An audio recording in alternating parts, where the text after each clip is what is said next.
Border control, pasod ug pagawas sa Mandawi, mas gigpitan pa karon taliwa nining nagkadaghang kaso sa COVID-19.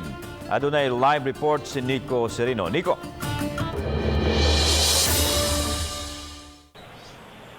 Yes, Lan, midagsa sa Mandawi City Hall kaganiha kini mga tawo nga gusto nga mulukat og mga vehicle pass ug mga border passes taliwa ni paghingusog na sa dakbayan sa mga border control points sa mga utlanan nila.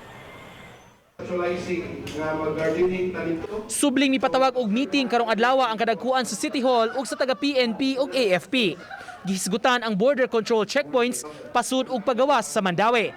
Apan giklaro sa city administrator, pabilin ang naandan nga lagda kundi na mga exempted individuals sa essential sector makalusot ra basta lang mo presentar og ID ug mga dokumento. Mas ni stricto lang ta sa documentation sa ato ang mga essential. But wala gihapon ta nag-require og vehicle pass para makaagi sila sa sud.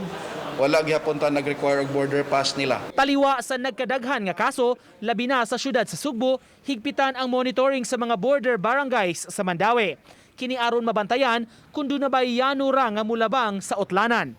Mupatawag og meeting ang syudad sa mga opisyales sa maong mga barangay nga nag-uwang sa boundary sa Cebu City. Amo pod silang kuhaan og inputs unsa ilang gipangbuhat karon og makahimo ta og uniform guidelines. Basically, what we are doing is ato lang gi mas stricto, no? Tamanik.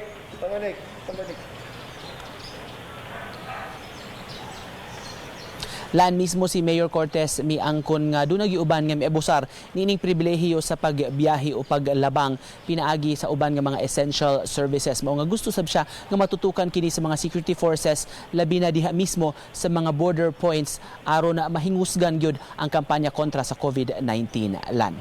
Salamat, Nico Serino.